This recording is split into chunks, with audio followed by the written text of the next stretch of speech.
Hello and welcome to Under Common Taste. This is a podcast where we create and discuss homebrew content for tabletop RPGs. This character sheet looks like school at Christmas. No class. I'm Ian Woodworth. I'm joined by my co-host James Daly. Welcome back from our anniversary game. We had a whole lot of fun with Michael and Rob. Yeah, that was an amazing amount of fun. Yeah. I had the curse of being the editor on that and realizing all of the things that having time to think about it would have done instead for my character. That's got to be so bad. So again, if you've not listened to Action 12 Cinema, it kind of feels like an improv type game. Go back and listen to it if you haven't. It's great. But much like most things of improv, or like when you have that really bad argument, you always like the next day, oh, I should have said this. I should have said this. And now if you're going back and listening to the tracks and like, oh, I really should have said that. Yeah, that would be.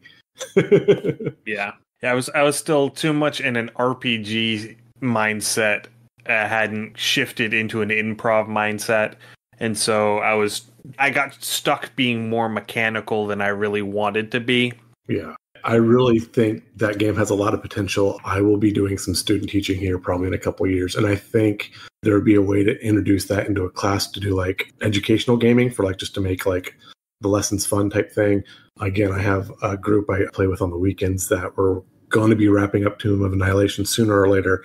And we might do a couple Action 12 Cinemas just as a palate refresher before we do anything else. Right.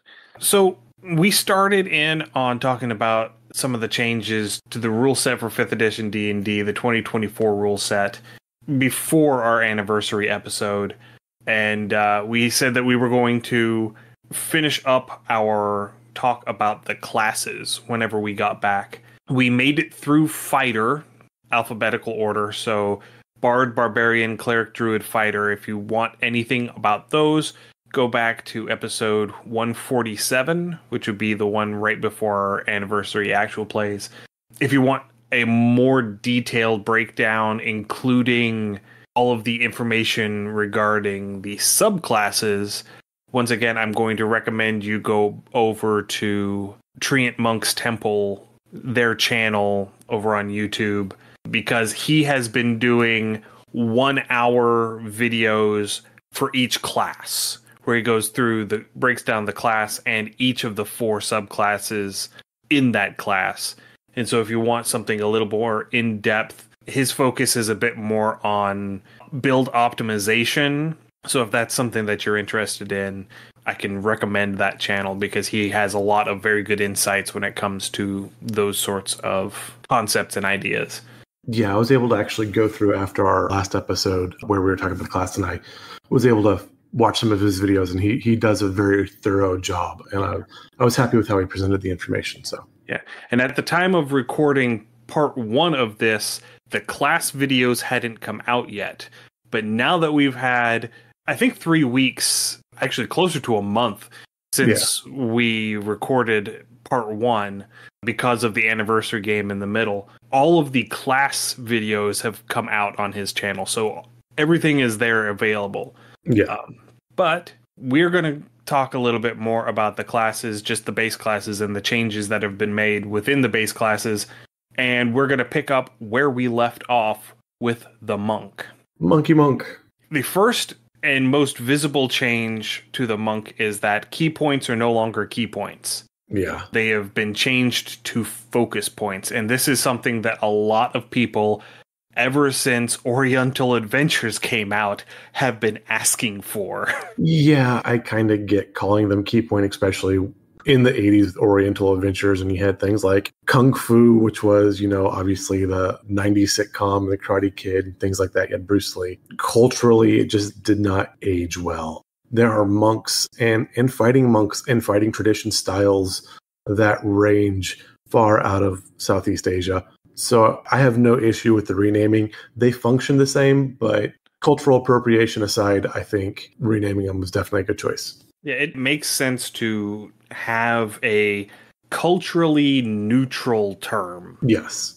Not only to avoid the appropriation questions, but also because there are plenty of monk-type characters that you can play that aren't built around the East Asian stereotypes of monks, or the East Asian tropes of monks. And so that sort of Asian martial artist thing, I mean, even within Asia, the martial artist blanket statement covers so many different variations that the monk as portrayed in older editions of D&D is a very specific sort of monk. Yeah, I absolutely agree. I mean, it has a very Shaolin monk sort of vibe to it. Right. But there are so many other militant monastic traditions, or I don't even want to say militant necessarily, because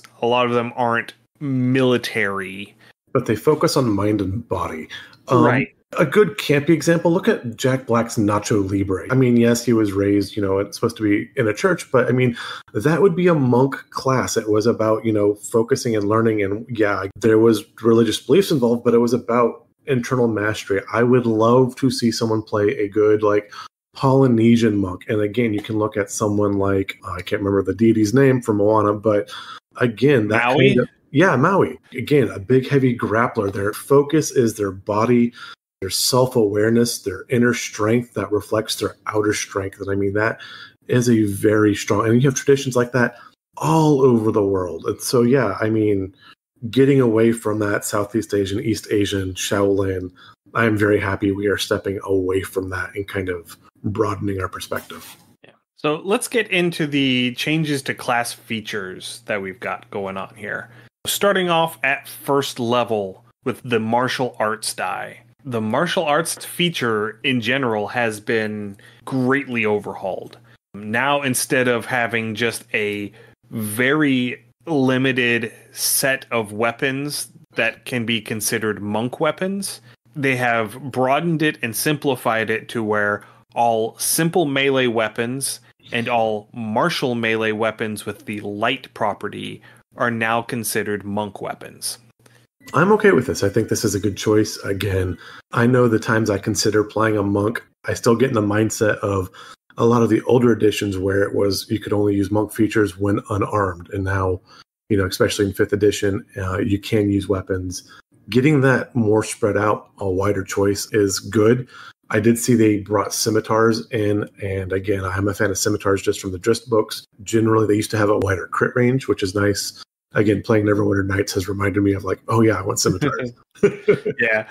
So now with you talking about scimitars, we can start getting sort of a Middle Eastern vibe, getting that sort of dervish sort of feel going into this.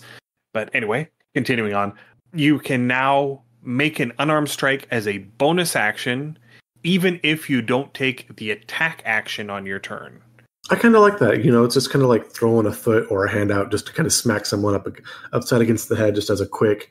And again, I think that shows that speed that is traditional with the monk stereotype. And you have that innate body reaction speed, kind of situational awareness. I like this. This feels good. Yeah. So the martial arts die has been modified. It used to start as a D4 and go up to a D10. Now it starts as a D6 and it goes up to a D12. Nice. And then the biggest thing, you can now use dexterity instead of strength whenever you grapple or shove. This makes so much sense. Again, just after the Olympics, I do enjoy watching the Olympic martial arts. And so watching the judo championships for the Olympics, and that while strength is definitely needed, it is all about body position and leverage and all that. So being able to use your dexterity for a grapple to, get a choke in, to get leg locks in, whatever you need, to get your hooks in, as they say. This makes perfect sense. It's about positioning and knowing your body, not necessarily just overpowering your opponent. Exactly. Moving on to the next feature at second level, Monk's Focus. I can't remember if this has always been the name of it, but this was that block of 3 abilities that you got at second level that you used to be able to use key points to Step of the Wind, Disengage, and Flurry of Blows, I think were the 3 things that you were able to do. And that has been overhauled as well. So with Monk's Focus, Patient Defense, that's the other one. Yeah. Patient Defense, you can now disengage as a bonus action for free, or you can spend a focus point to disengage and dodge as a bonus action. That's a nice little blend. I do like that. Again. And it adds that extra level of utility, and it lets you can choose when to use your resource. Yes. Because focus points are a resource that you really want to manage, because your efficiency greatly suffers when you run out of focus points. Oh, absolutely, yeah. I mean, you lose you lose the ability to dodge sometimes, you lose extra attacks. I mean, there's all kinds of things. So yeah, you definitely want to manage those focus points. And I think this leads us up to the next thing really well. Yeah, so the second part of Monk's focus is Step of the Wind. Step of the Wind lets you now dash as a bonus action for free, or you can spend a focus point to disengage and dash as a bonus action and have your jump distance doubled. Yes. Also with this, I believe I read something where if you are carrying or pulling a willing creature, I think you can move them, I think it's up to 5 feet or maybe half your distance, where it doesn't count against you as well. So again, you're able to move. Oh no, it doesn't provoke an attack of opportunity is what it is. And well, that's what disengage does. Yeah, so if you need to get someone out, like if your barbarian's there and he's getting surrounded, it gives you a chance to kind of grab the barbarian by a collar and safely extract them from the trouble they stepped into. Yeah, potentially. And then finally, Flurry of Blows, which is the third one, no longer requires you to take the attack action first. So you can now blow a focus point to Flurry of Blows, attack twice as a bonus action, without having made the attack action on your turn. So again, I like this. The first thing I think of with this is you use your dash for that extra movement as your action, spin the key point, and then go ahead and Flurry of Blows. I would do it this way rather than spinning the key point for the extra movement, because you would get more attacks with Flurry of Blows than you might otherwise with just your base attack action. Focus points, James. Focus points, yes. Yeah, it's something that we're both going to have to get used to. Yes, it is. But they're focus points now. Yes, correct. Now, speaking of focus points, the other thing you get at second level is Uncanny Metabolism. So once per long rest, when you roll initiative, you can just choose to regain all of your focus points. I like this. It's just like the Barbarian feature that lets you regain your spent rages right when you roll initiative. The Sorceress has a similar feature. The Warlocks have a similar feature. The Wizards. So again, this works for a lot of the classes. It fits. It's balanced. I have no issue with this. Again, always good in a pinch if, again, your party's going a little bit longer between rests than you're expecting and you get into some trouble. It's good to keep this in your back pocket to refresh those points. Yeah. Next up, at third level, you get Deflect Attacks. This used to be Deflect Missiles. It now works against any melee or ranged attack that deals bludgeoning, piercing, or slashing damage. And you can choose as a reaction to reduce it by 1d10 plus your dexterity modifier plus your monk level. If the damage is reduced to 0, you get to spend a focus point and redirect the damage. This is going to be huge. I think this really buffs the monk to a strong level. Yeah, and I like it thematically because we'd always been able to do this with ranged attacks. Yeah. But now you can do it with melee attacks too. And that just feels good. Yeah, so you have the goblin that's swinging its sword at you, and you deflect the sword swing, and you slap it into the goblin that's standing right next to you instead. I mean, and again, given everything that we've talked about, this fits thematically. Again, it's that very agile, very aware kind of fighting. I am very happy with this. Yeah. And so melee attacks get redirected to a creature within 5 feet of you.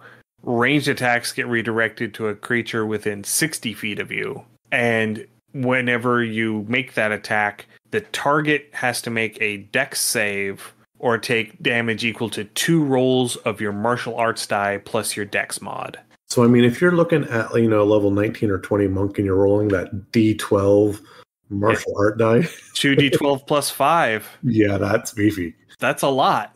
I mean, that's 18 damage on average. On a reaction. Focus point. Yes. Yeah, and they have to make a dex save, which would be, let's see here, 8 plus 6, 14 plus, it'd be a DC 19 dex save. Yeah, you're smacking everybody. This is almost as good as having cleave. Yeah, almost. Moving along, next up is at 5th level, Stunning Strike. Stunning Strike has been modified again. And now it just requires a monk weapon or an unarmed strike. And the stun condition now lasts until the start of your next turn rather than the end of your next turn. So you no longer get to make your advantage attacks against the target that you stunned on your next turn. Right. If you have multiple attacks, you can use it then, but this feels more like a crowd control and support ability than an outright damage ability. Right. And it'll help with the whole stun locking thing that a lot of DMs get really upset about whenever they have a monk in their party. Haha, you can't move your characters. Also, to avoid the whole all or nothing doesn't feel good aspect of it, if the target successfully saves, their speed is halved and the next attack against them has advantage. Yeah. Rather than it being an all or nothing. So you're always getting at least a little something out of it. Yeah. And then finally, and this is the big one, Stunning Strike can now only be used once per turn. Yeah. You can't spam all of your focus points into Stunning Strikes on all of your extra attacks. Yeah, I'm okay with that, because that's... Yeah, because that was a big part of the problem that a lot of DMs were having was that, you know, they would, by this point at 5th level, that's whenever they would get their extra attack. So they'd have 2 attacks as their attack action, and then they'd have just an unarmed strike bonus attack or Fury of Blows for 2 attacks as a bonus action. So you'd have 3 to 4 attacks around. And if your combats are only lasting like 2-3 rounds, they're just going to go and dump 4 focus points in their one turn and throw a Stunning Strike on every single attack, and they'll just hit 3 different targets and stun lock the entire opposition. Yeah, that kind of breaks things. And again, too, this is something we've talked about in the past, you know, a tall board versus a wide board. You know, a tall board is you're going to have that one big, huge monster, or a wide board is you're going to have multiple smaller mobs or enemies. And so the monk was a little broken with a wide board with this. So again, going back, getting deflect missiles into deflect attacks still gives that monk that utility against multiple targets, but it doesn't break the session. It doesn't turn, you know, it should be a 20, 30, 40-minute combat session into 2 minutes because everything's stunned, everyone has advantage on attack, and then everything just kind of melts. Yeah, and it helps keep the combat fun. Yeah, absolutely. You know, it gets kind of boring whenever it's like, oh, well, they don't get to do anything. Let's just all stand around them and stab them in the ribs until they die. I'm going to roll the boop in the snoot. Yeah, it just doesn't feel good. Now, the other thing that you get at 5th level is Empowered Strikes. This used to be Key Empowered Strikes. It used to make your unarmed strikes magical. Now they have altered it slightly to where you can choose to deal force damage instead of bludgeoning damage.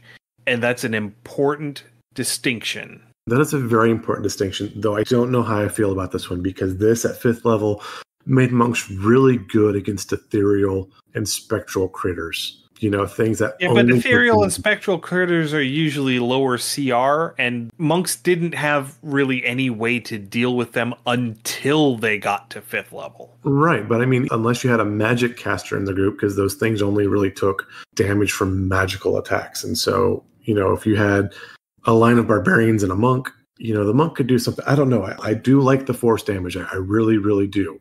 But the non-magical attack, I want to punch a ghost. I want to boop it in the snoot.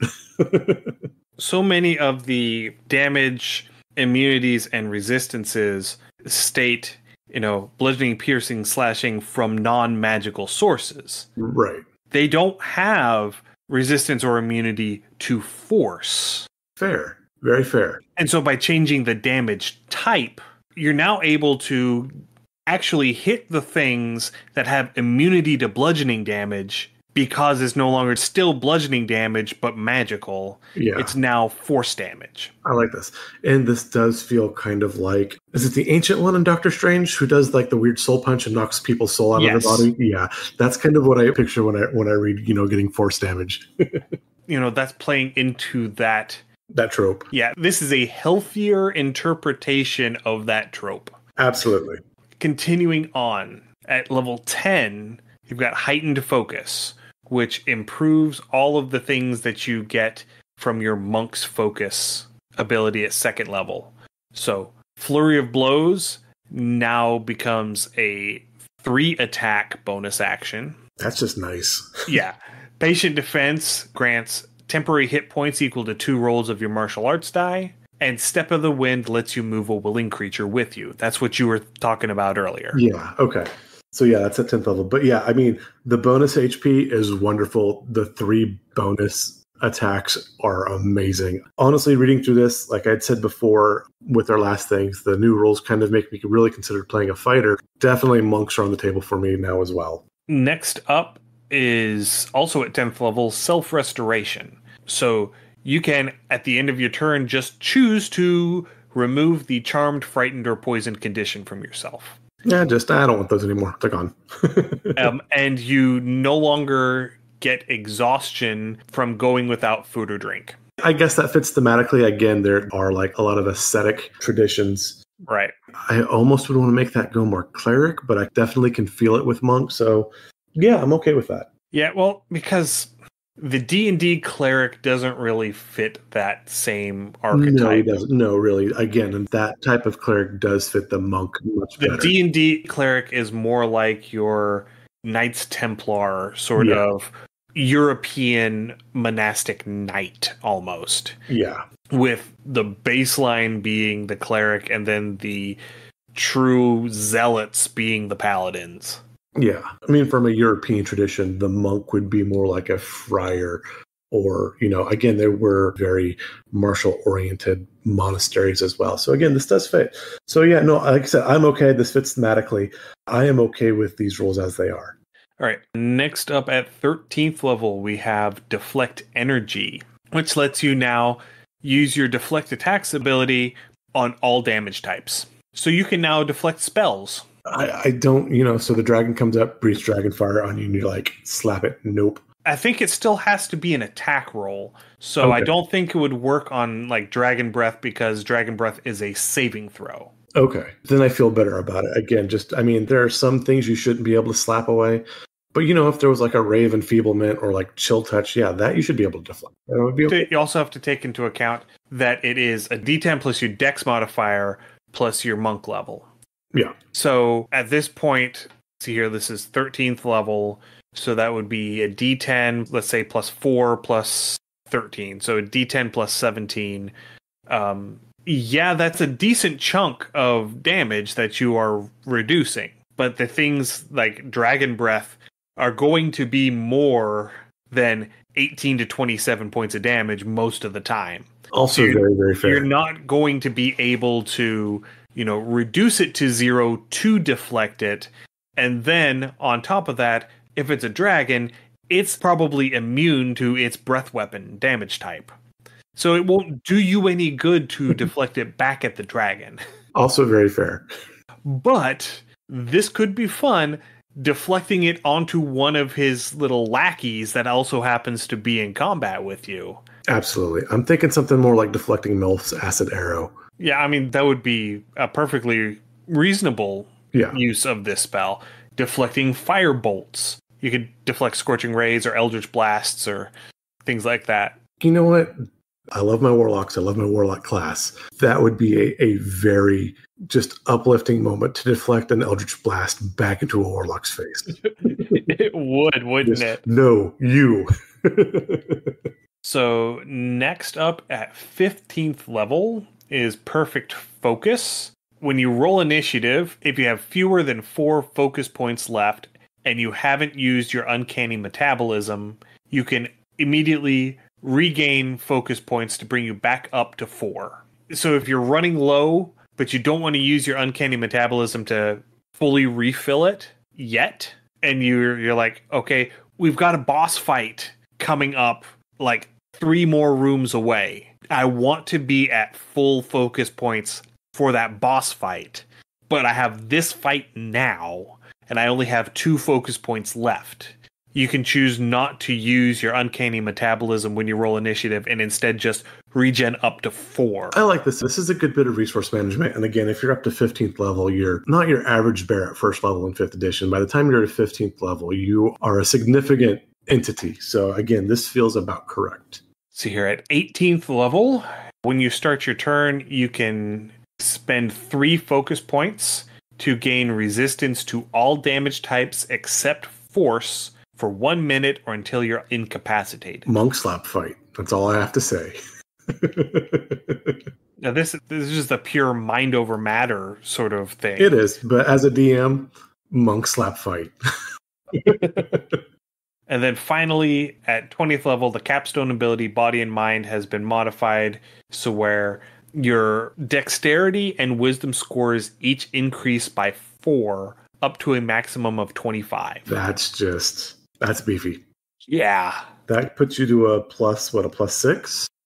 Plus 7. Plus 7, yeah. So, I mean, that's going to be nice. I do like in this part with these new rules, they have pushed it to where you have easier access to above level 20 on things, but it's not like a level 80 like you could get with 4th edition because that was wonky. I thought it was 30. Was it 30? I'm pretty sure 4th edition capped out at 30. I know it was stupid high in 4th edition. And again, if you're a level 20 monk, you are a near walking deity. There's very little you should not be able to just poke in the nose if you want to. So again, this feels correct. This feels thematically good. Yeah. All right, so that's the monk. Moving along to our next class, which is the paladin. Paladins. So paladins, lay on hands is now a bonus action. Used to be an action. I kind of like that in a pinch. That works. So baseline, it now no longer removes diseases, but it can be used on constructs and undead. Okay. Continuing on spellcasting, as with all of the classes, spellcasting now starts at level 1. You don't have to wait till level 2 to start getting spells as a paladin. I'm okay with this. I get they're trying to speed things up. They're just trying to simplify it to where everybody has their spells at the same time. They're just trying to standardize everything. I get that, but where they're saying, go ahead and start most your campaigns or most your sessions at level 3 base to start with. This seems a little, I'm okay with it. I'm not thrilled with it. And now you can prepare a fixed number of spells per day. The number of spells per day that you can prepare is no longer tied to your ability scores. This is one thing they've changed with magic casting through most of the classes that I like, because it was a little cumbersome to figure out how many spells you could prepare each day. And then you had, I have my number of prepared spells, but I have this many spell slots. And then, so I can prepare 6 spells, but I can cast 8, or I can prepare 8, but I can only cast. And so, it did get confusing. Yeah, I can prepare 8 spells, but I only have 7 spell slots. Yeah. And then whenever you come to things like clerics, I have my domain spells, which are always prepared and don't count towards my total number of prepared spells for the day. And now I've got that Ring of Wisdom, so it bumps me to a 16. So now I get an extra spell because my casting modifier went up by 1. And so, the whole thing just got really comfortable. Yeah, I like that they are setting a set number. You can have this many spells per day. All you have to do is look at the table and you can see exactly how many spells you can prepare in a day, because that makes things simpler because you don't have to calculate it. You get 1 chicken. 1 chicken in every pot. Yes. And by pot, we mean spell book. Potentially. All right. The other thing that you get at first level is weapon mastery. So paladins, like fighters, start off with access to weapon mastery properties. The paladin gets access to 2 proficient weapon masteries. This makes sense. Again, they are a very militant type. They're going to have weapon mastery. I have no issue with this at all. Yeah. Continuing on to second level, they get fighting style, so they now have access to the fighting style feats. Is that second level or first level? Second level. Oh, okay. And they also have access to the Blessed Warrior option from Tasha's Cauldron. Blessed Warrior option gives them access to 2 cleric cantrips. Okay. Going through our research, Tasha's Cauldron really was kind of 5.25.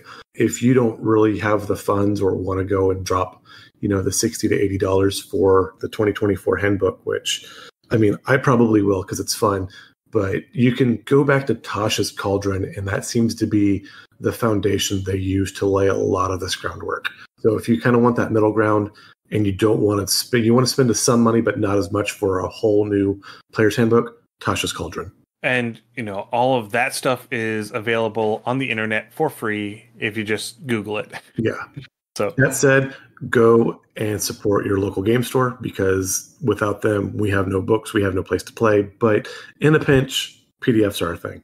I am going to say, yes, go support your friendly local game store. Indie games.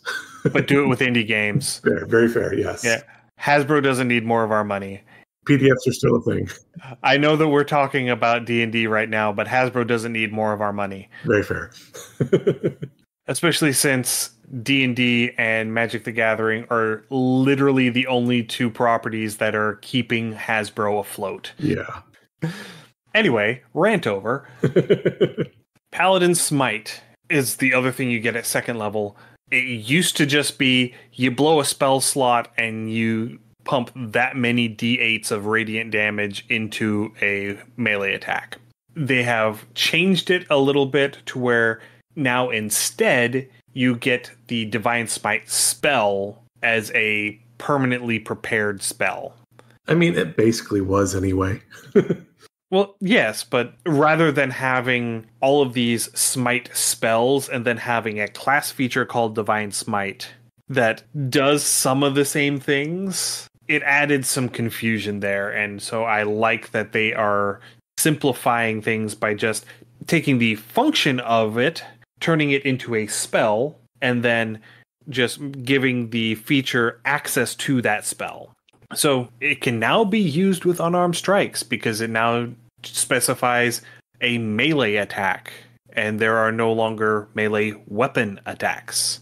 So it's just melee attacks. So any melee attack, including an unarmed strike, can be used for a Divine Smite. I like this. I'm going to get my true Benny Hinn. Demons be gone. Yep.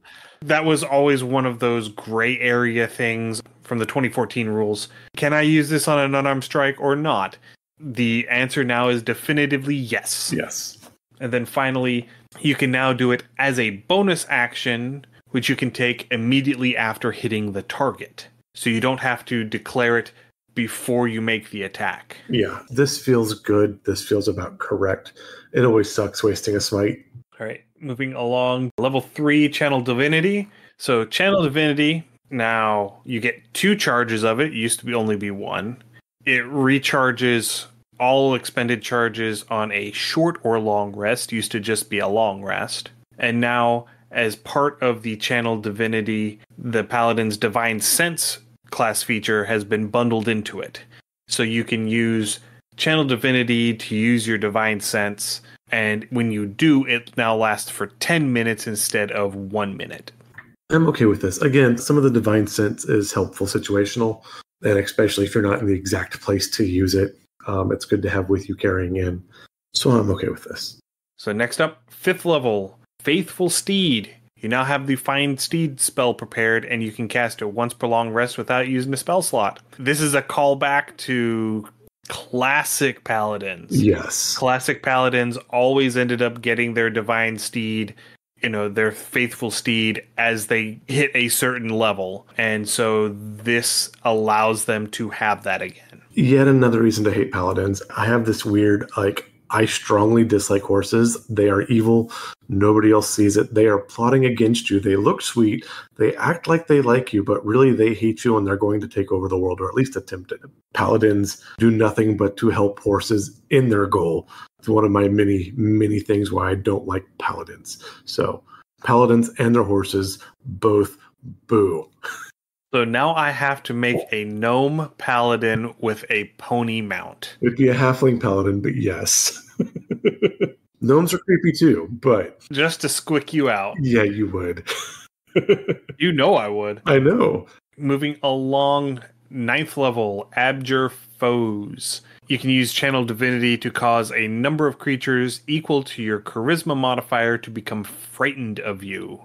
And while they are frightened of you, they can either move, take an action, or take a bonus action. They can do one of the 3. They can't do all 3 on their turn. I really like this. Again, this does have that. When a paladin steps onto the field, there should be a presence about the paladin. As much as, a warlock is going to have that outsider energy or that fey energy or celestial energy surrounding him that inspires fear. The paladin should have like the equal amount of righteousness energy to them. They should honestly be frightening, especially if you see a higher level paladin walking up. You know stuff's going down and some heads are going to get squished. Yep. And I hope their horse trips and just dumps them over into the mud. But that's... Well, they have to fall in the swamp and drown. Exactly. Huge tracts of land. Yeah. Moving along. That'll get edited out. Level 10. Level 10, Aura of Courage. So if an ally with a frightened condition enters your aura, I think it starts at 10 feet and it gradually gets bigger, they are no longer frightened while they are within your aura. Again, they're bulwark, they're stalwart. This feels right. They are very much a presence. And again, this is why the casting modifier for paladins is generally charisma. Yes. Again, it is that strength of personality. They are a force to be reckoned with. They are personality on the field. They are a presence. As much as I hate them, this feels okay. Next up is Radiant Strikes at 11th level, previously improved Divine Smite. So it's just, you get to add a little bit of extra radiant oomph on your attacks. And it now works with unarmed strikes again because of the getting rid of melee weapon attacks. Right. So it now works with all melee attacks, which include unarmed strikes. 14th level, this is the last new feature, Restoring Touch. This puts your removing diseases back on your lay on hands.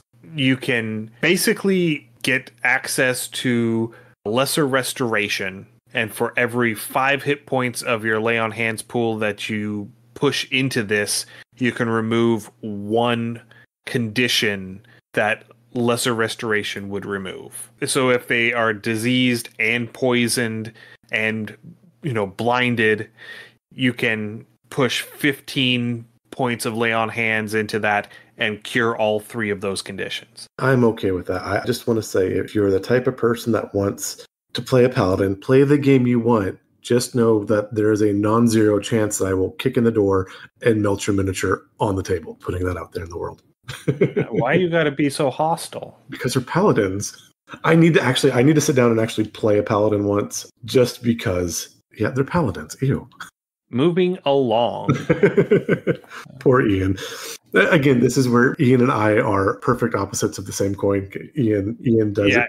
I am a cleric and paladin player. Yes. No, my main on World of Warcraft has been a paladin since 2007. So, yeah. I'm a cleric warlock generally, so. Anyway, moving on to the next class. Another one that got a pretty substantial overhaul is the Ranger.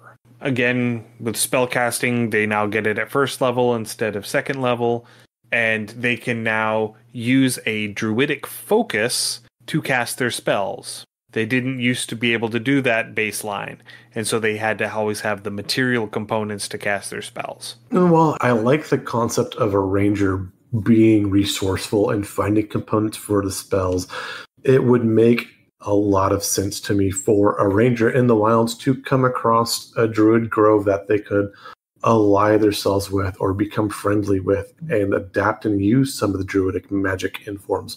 This feels thematically good. Yeah, especially since whenever you take time to look at it, paladins are half casters.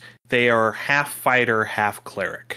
Rangers are half casters. They're half fighter, half druid. Yes. And so it makes sense for them to tie more into that druidic magic by letting them use a druidic focus. Paladins can use a holy symbol. Why can't Rangers use a druidic focus? Exactly. No, I agree 1000%. This feels good. This is thematic. If you are watching your container space or your carrying load for your characters, this actually frees up quite a bit for the Ranger. I am happy with this change. Another thing at 1st level, Hunter's Mark. Hunter's Mark is now a class feature. You always have Hunter's Mark prepared, and you can cast it twice per long rest without using a spell slot, and the number of times you can use it increases as you gain levels. I think it maxes out at 4 times without a spell slot. Correction. It caps out at 6 times. This is why you take notes. Yeah, making Hunter's Mark cost a spell slot was one of the many disservices Wizards did to the Ranger. It seems like they have done some listening to the audience, which is good. They do it on occasion. They've done some. Some, not a lot, but some. I'll take a little bit. A lot of the controversy surrounding this is that Hunter's Mark still requires concentration. Yes, but they did change how concentration works, and so they did. However, there are a lot of other things that the Ranger has. Things like Ensnaring Strike, things like Zephyr Strike, that also require concentration. Fair. And I feel like if you're going to make Hunter's Mark the cornerstone that you're building this class on, they should be able to do it without having to concentrate on it. I get that. Or give them a multitasking ability or feat where you can hold like 2 concentration spells at once. No. We'll call it ADD. That is the way that leads to madness. Yes. The way that you fix this, in my opinion, is you remove concentration and you don't let them move it to a new target. Okay, I would be okay with that. It stays on the target that you apply it to until that target dies or until you cast it again. That would be fair. And that way, that target is my mark. I know that target is my mark. I can just instinctually know where that target is and how to affect that target. And if you're going to make it the cornerstone of the class, it needs to be more symbiotic with the rest of how the class functions. I can agree, though. You did bring up madness, and I have to fully embrace madness. And so I could see, a wizard or a sorcerer sit there and just getting that one level in Ranger, just the one, so they could hold 2 concentration spells. I wouldn't make that a first level feature, but yeah, I could see what I would break, but it would be a lot of fun. I want the ADD feat. Yeah. And the final thing that you get at first level is also weapon mastery, so you get access to the weapon mastery properties of 2 proficient weapons. And you, as with all of the other classes, I don't know if I've been saying this, but with all the other classes that have access to weapon mastery, when you finish a long rest, you can swap out one of the weapons that you have access to its mastery. Yeah, again, this feels thematically good. I really do enjoy weapon mastery, and I am looking forward to playing with it. At second level, you have Deft Explorer. It replaces the Natural Explorer feature from the old Player's Handbook. And all of the things that were in Deft Explorer from Tasha's Cauldron of Everything has been split into 3 separate class features for the Ranger later down the list. Yeah. So at second level, what you get is expertise in 1 skill, and you learn 2 languages. That, to me, makes sense, because this is somebody who is out there roving. They're ranging. Hence the name. Going to range? I know, right? So they're exploring. They are interacting with people. They're interacting with very disparate groups. So it makes sense that they are, learning specific skills very well, and they are more easily able to communicate with additional groups. It just makes sense. It does. It really does. Also, at second level, you gain access to fighting style feats, or you can take the Druidic Warrior feature instead, which gives you access to 2 Druid cantrips. Again, really solidly okay with both these. I think these both fit really well.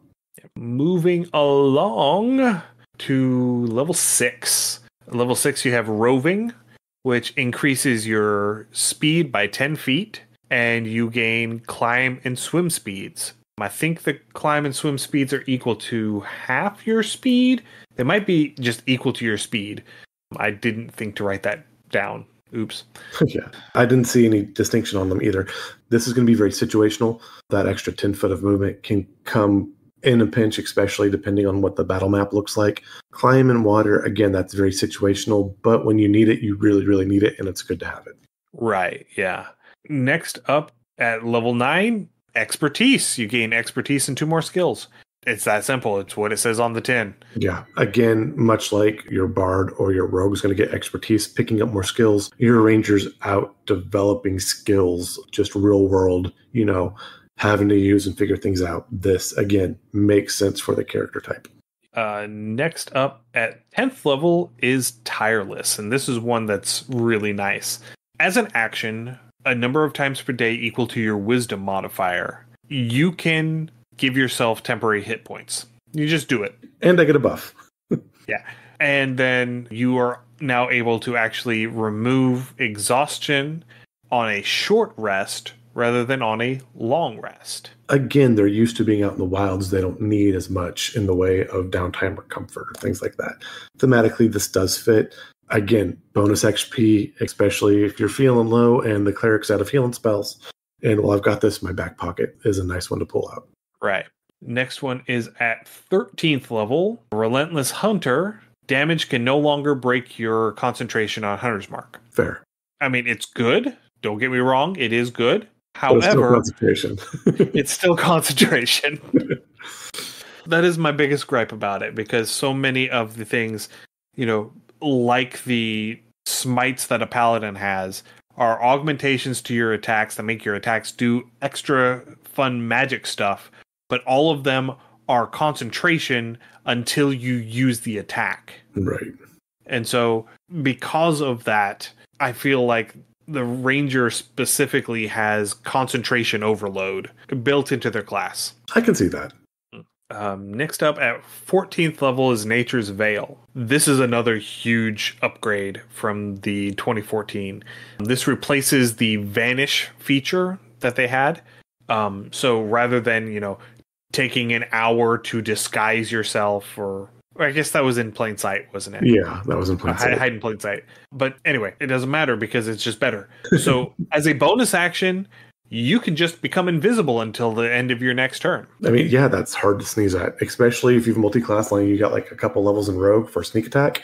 Ranger Rogue is a fun mix generally, and just being able to like bonus action poof. I mean, you can bonus action hide as a Rogue. Yeah, but just bonus action turn invisible. Invisible is so much better. It is. It is now tied to your wisdom modifier instead of your proficiency bonus, I think, for the number of times a day that you can use it. Yeah. Next up at 17th level is Precise Hunter.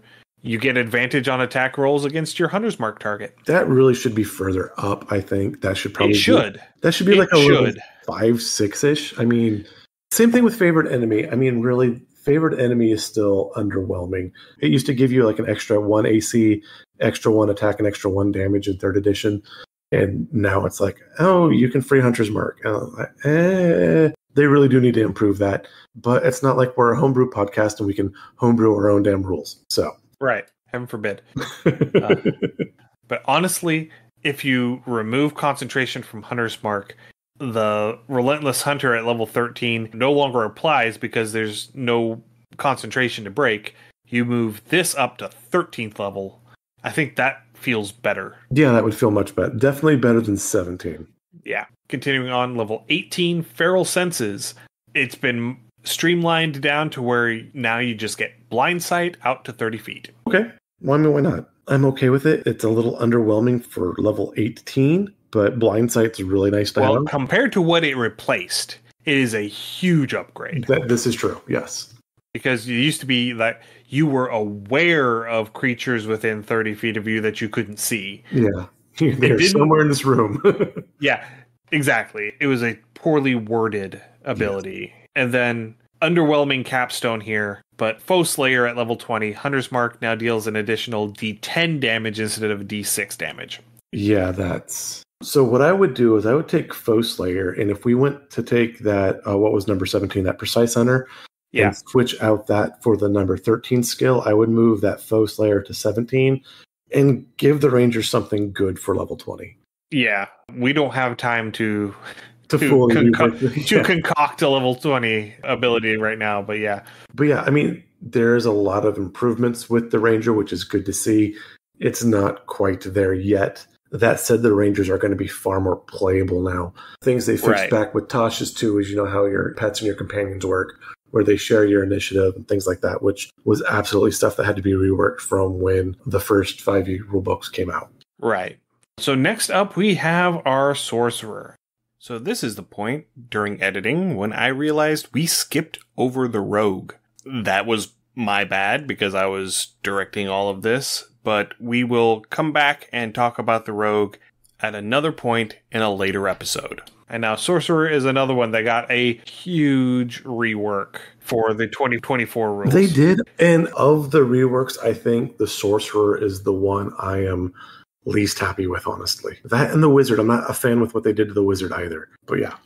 All right, so starting off at first level with spellcasting, the sorcerer now prepares spells. They didn't used to have to. They used to just have a certain number of spells that they knew, and they could cast those because they had innate spellcasting. Right off the bat, I hate it.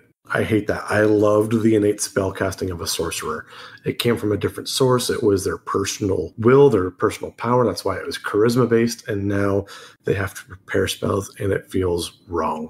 Well, the thing is, you still only edit your spell list when you level up. And you can still only change one spell at a time. Yeah. So you're still picking a spell list of a certain number of spells that you have access to. You're just preparing spells now. Yeah. And so it's more of it says that you prepare spells, but that's mainly because they have codified spell casting to be uniform across all the classes. They did. And for most classes, it works, and I like it. And I understand that if you're going to codify things, everything has to be lumped in together. It just feels icky for the sorcerer. It's effectively still known spells. Yeah. Mechanically, it has changed, but practically it is the same. Fair. Just thematically, it feels ick. And then the other thing you get at first level is innate sorcery, which as a bonus action, you can basically give yourself a power surge for a minute. I do like this. Yeah, so while it's active, all of your spells get a +1 to their spell save DC, and you get advantage on all spell attack rolls. And you can use it twice per long rest. I like this. I really do. Again, I have a sorcerer or sorceress in my Tomb of Annihilation game, and I could see where they would use this one to great effect. So yes. Next up, meta magic has been shifted from 3rd level to 2nd level. So you start off with 2 meta magics at the beginning, and then you gain access to, I think, 2 more as you level up. I think 2 at 10 and 2 at 17, so you have access to 6 total. Yeah, something like that. And they have been modified to be much better just across the board. Yes, I agree. So 6 of the 10 meta magics were changed. So careful spell. Now, if you designate a target to automatically save, they take no damage. That's kind of like in current 5th edition, the Evocation Savant has kind of the same ability. Yeah, the Sculpt spell. Yeah. Yeah. So next up, extended spell. You now have advantage on saving throws to maintain concentration on that spell that you're extending. I'm kind of meh on that one. Again, when you need it, and that's nice. But otherwise, that seems kind of niche. I mean, if you're taking the time to extend a spell, it's because you really want to have it. Fair. Very fair, yes. Yeah. So heightened spell has been reduced from 3 sorcery points to 2, and now it affects all of the saves that your targets make against the spell, not just the initial save. I do like that. Because it used to be just the initial save to make it take effect that I think they had disadvantage on. And then for each subsequent save, they just got to roll normal. Right. So they've modified it because you're throwing that oomph into it. The oomph doesn't go away just because it's a round later. Yeah. So Seeking Spell has been reduced from 2 points to 1, and you can still use it while using another meta magic on the same spell. Subtle Spell now allows you to ignore material components. I like this as long as they don't have a gold cost. Yes, as long as they don't have a gold cost and they are not consumed by the spell. Yeah. Again, this one is nice. It's kind of niche. Again, if you're using more of a spell focus, though, you're not using your components near as much.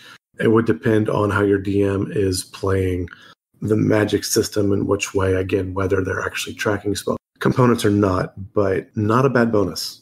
So Twinned Spell is the last one. And this one is a little bit confusing. So I'm just going to read the text because that's fair, yeah. It's hard for me to wrap my head around it and explain it. Twin Spell applies to spells that can be upcast to target an additional creature, such as Banishment, increasing the spell's effective level by 1. It also only costs 1 sorcery point. So, for example, if you are a level 7, you can't yet cast Banishment at the 5th level slot necessary to target a second creature, but you can cast it at 4th level and spend 1 sorcery point to twin it. Yeah. Again, this is for spells that, as you upcast, can hit multiple creatures. You can spend a sorcery point to upcast by 1 level. Now, is it 1 level flat or one level per sorcery point. That would be a DM question, I think. But you can get to where you can get a larger area of effect basically for your sorcery points. I think it's just one level because you can only apply one meta magic at a time. Okay. And I would say that even though it would be the same meta magic ability, they would be applying it multiple times to the same spell. Fair. Okay. And I would say that you can't really do that. Okay, no, that's fair. And at that point, you just upcast it and then tack a sorcery point onto it if you really want to affect more targets. Yeah. And this will be a great way to do spells where the upgrades happen every second spell level. So if something is, say, a 3rd level spell and it upcasts every other spell level, so at 5, 7, and 9, but you're out of 7th level spell slots, you can cast it with a 6th level spell slot and twin spell it to hit the 7th level threshold. Yes. So it just gives you that little extra bit of oomph for your spells. And again, that feels thematically good for your sorcery points. Continuing on, 5th level Sorcerer's Restoration. You gain sorcery points equal to half your sorcerer level after a short rest once per day. Again, this is much like the monk ability where you can get, 4 of your focus points back. This feels the same. It is not a bad form of resource management, so I do like it.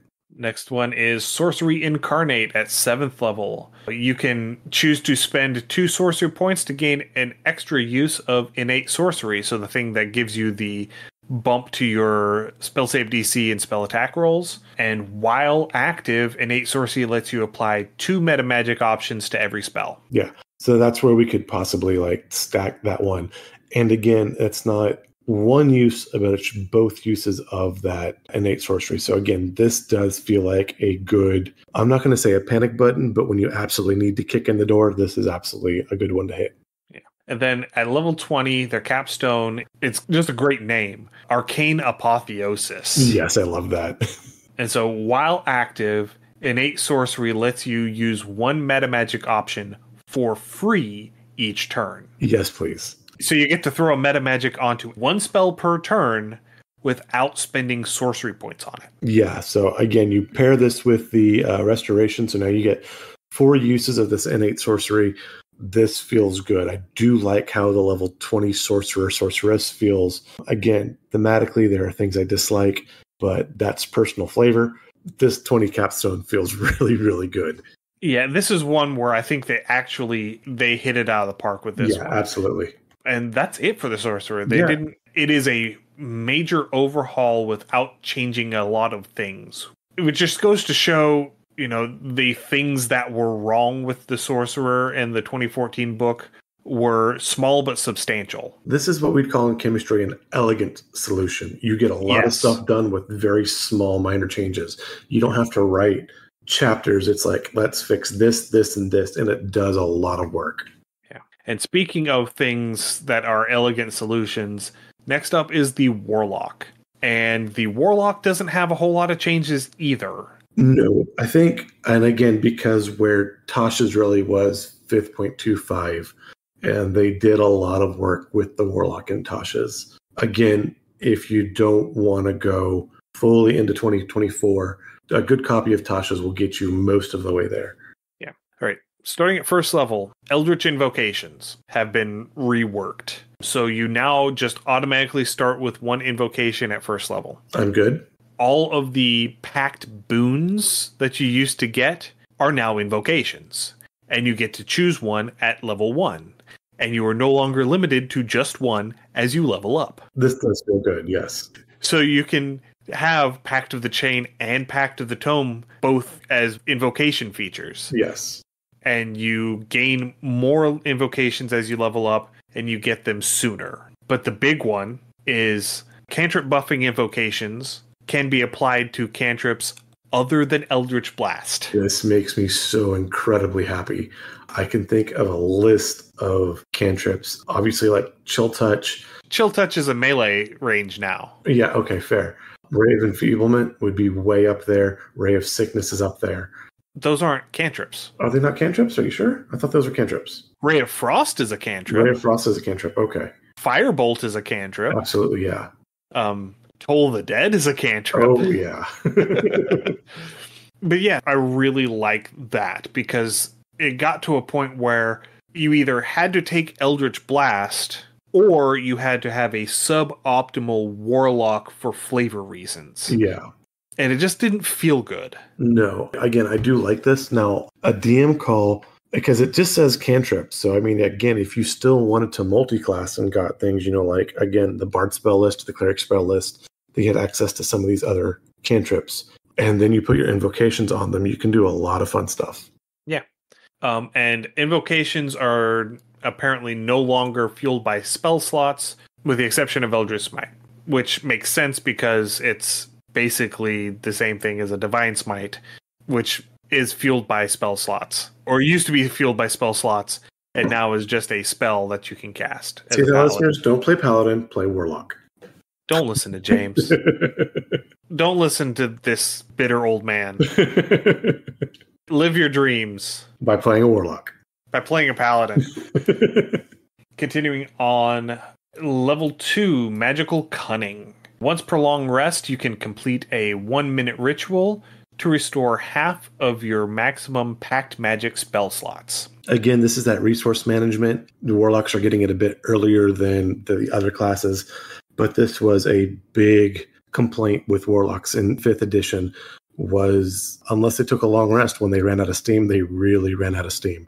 No, because they got theirs back on a short rest. Was it a short rest? Okay. Yeah, but they only had like a maximum of 4 spell slots.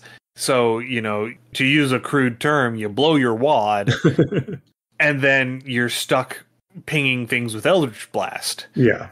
And then Magical Cunning upgrades at level 20 to where when you complete the ritual, you can restore all of your spell slots. Very nice.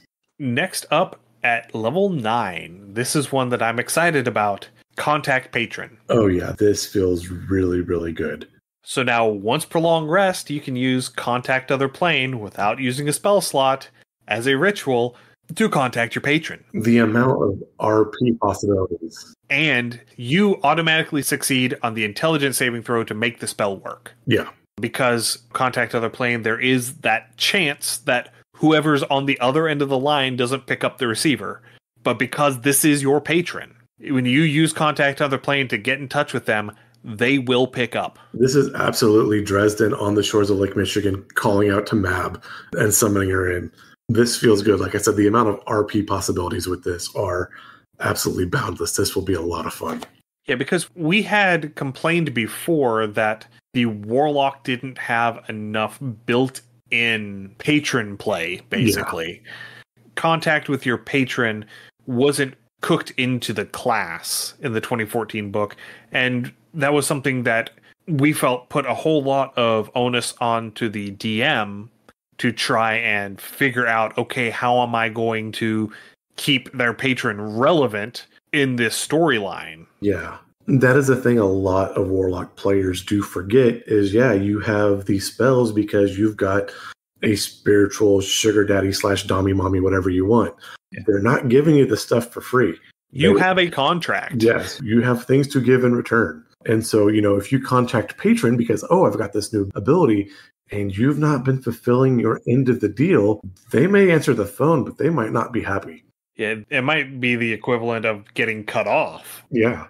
And it includes a way to make it easier for DMs to have their Warlock patrons assert their influence into a campaign. So yeah, I'm excited about that. I really like that one. That is a good RP choice. It is. I would like to see a group of Warlocks or even just a party with like 2 or 3 Warlocks with conflicting patrons. I think would be like they have a common enemy, but they generally don't like each other. And so their mission or the way they want to do things is very opposite. The end goal is the same, but the methods are completely adverse, and let the players figure it out. Right. The last of the new features for the Warlock is at level 11 with Mystic Arcanum. It has been changed so that whenever you gain a level, you can change one of your Mystic Arcanum spells. It used to be that whenever you learned that 6th level, 7th level, 8th level, and 9th level spell, you were locked into it. forever. But now you get the ability to change that on a level up. I like this. This does give the players a bit of flexibility. It does give them a utility as well. This feels good and useful both. Yeah. All right. We've got one class left. Let's get into it. The Wizard. Again, back to spellcasting. A lot of the details of spellcasting have been modified. One that I haven't talked about yet, I don't think, is that ritual casting has been removed. Yes. As something that is tied to full casters. All classes can now ritual cast any prepared spell that has a ritual tag. Again, it's less accounting. I get it. I am not terribly hurt by that change. Well, and it makes sense because paladins didn't have ritual caster. Yeah. But they have things like ceremony. Yeah, fair. Yeah. Absolutely. Ceremony is absolutely a ritual. Look at any set wedding, any kind of baptismal. Those are all rituals. All right. Now, some of the spellcasting modifications that are specific to the Wizard here, they get to replace one cantrip every long rest. Makes sense. They can now use their spell book as an arcane focus. This seems like something that should have been already. I'm surprised it wasn't. Right, and this is something that I have seen homebrewed a lot, just because it makes sense. That said, I also think you should be able to use your spell book as a 1d4 bludgeoning weapon. That's me personally. Anyone who's ever been smacked with a heavy book or has carried a backpack full of books to school knows you can do some damage with a book. And especially if you had like one with those really heavy like metal or wood ornate covers. Absolutely. Well, I mean, I don't think you've ever played with my Warforged Transmutation Wizard. I've been introduced to Nigel in a couple campaigns, but I've not played as Nigel, no. So Nigel's spell book is actually sheets of metal. Yes, exactly.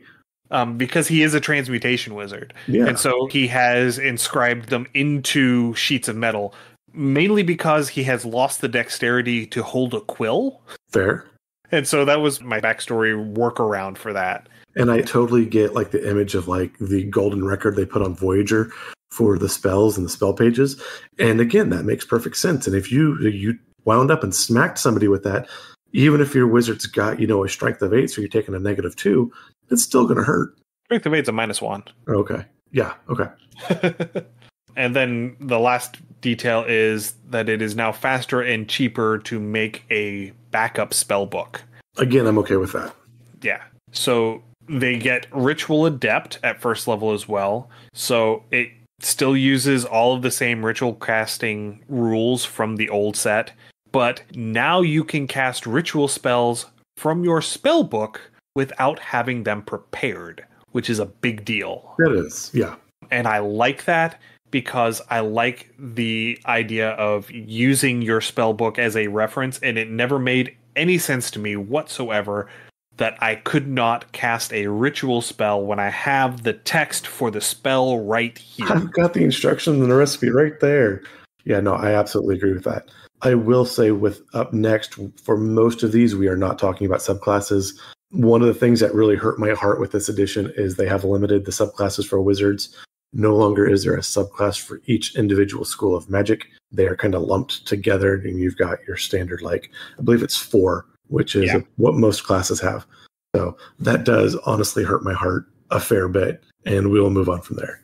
Get with the times, old man. I'll deal with it. I'm going to go back and play 2nd edition. You do that. And invite you to the table? At 2nd level, they have the ability Scholar, which gives you expertise with one intelligence-based skill or the medicine skill, specifically because medicine is a wisdom-based skill. Yeah. I've seen that. I've seen people try to make basically a wizard healer class, which I think would be good, and they would pretty much be like a medic or a trained medical doctor, which feels good. So I do like the fact they've lumped medicine in there with that. See, at 5th level, you have Memorize Spell, so you can, on a short rest, swap one prepared spell for one in your spell book once per day. Again, Actually, no, sorry. That is on each short rest. So every time you take a short rest, you can swap out one prepared spell with one spell in your spell book. Anyone that's done a chem session knows this works. I'm okay with this. Yeah, I like this because This is where everything goes sideways and you're in a completely different situation than you thought you were going to be in today.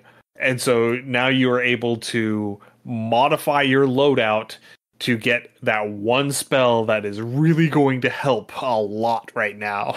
I mean, honestly, yeah, my go-to would probably be Arcane Missiles, just because they always hit. And so in a pinch, if you don't know what's going on, switch out Arcane and just spam Arcane Missiles. And then finally, at 18th level, you get Spell Mastery. So it has been modified where the first and second level spells that you have memorized must have a casting time of 1 action, because you used to be able to memorize things that, had a longer casting time, or you could, could you do Counterspell? Is Counterspell a second level spell? I don't recall. I can't remember if Counterspell is second level or third level. It doesn't really matter.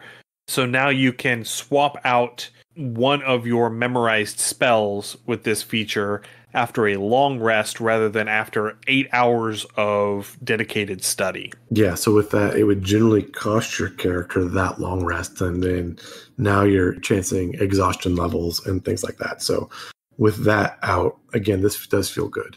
And that's it. That's all the changes for the wizard. Yeah. Aside from the whole big list of changes that they have for the subclasses. Yeah. Again, this was a fairly elegant change. The wizard feels okay. Again, those changes to subclass really break my heart. But again, as Ian says, that's because I'm old. Otherwise, it feels pretty good, and I would still play a wizard.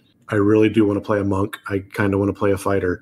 So the fact that they've made martial classes interesting to me, I think good job, because that will get me to kind of break out of my regular patterns. So I am happy with that. So I'm not sure what we're going to be talking about next time. We had discussed maybe going into some of the changes to the species. We might do that. We might not. Who knows? We'll flip a coin. That is going to happen at a time that is not 11 o'clock at night. Very true. Anyway, thank you everyone for listening tonight. If you have any comments, suggestions, or ideas, please send us an email undercommentaste@gmail.com or come and join us on the Discord. You can find a link to the Discord and all of our social media through our website, undercommentaste.com. You can also find there links to our Patreon, patreon.com/undercommentaste, and our itch store, undercommentaste.itch.io. If this is your first time listening, welcome. We're so glad you found us, and we hope you enjoyed our show. If you did, you can find our other episodes on your podcaster of choice. And I do also invite you to join us on Thursday evenings from 8 to 10, where currently we are playing through Neverwinter Nights. We are trying to find the cure of the Wailing Death, and at this moment we have found the first of the water-deviant creatures to hopefully save the city of Neverwinter. And again, that will be most Thursday nights from 8 to 10. And that's at twitch.tv/undercommentaste. So stay safe, everyone, and we will see you again in 2 weeks. Happy gaming. Thanks for joining us for another episode of Undercommon Taste. Our theme song is Massacre Ann, written and performed by Mary Kroll and used with permission. You can find Mary online at marykroll.bandcamp.com or on Patreon at patreon.com/Dr. Mary C. Kroll. Our logo is by David Sutherland. You can find more of David's work on deviantart.com/David Sutherland or on instagram.com/Willex_73. We'll be back in 2 weeks, so stay safe, and we'll see you then.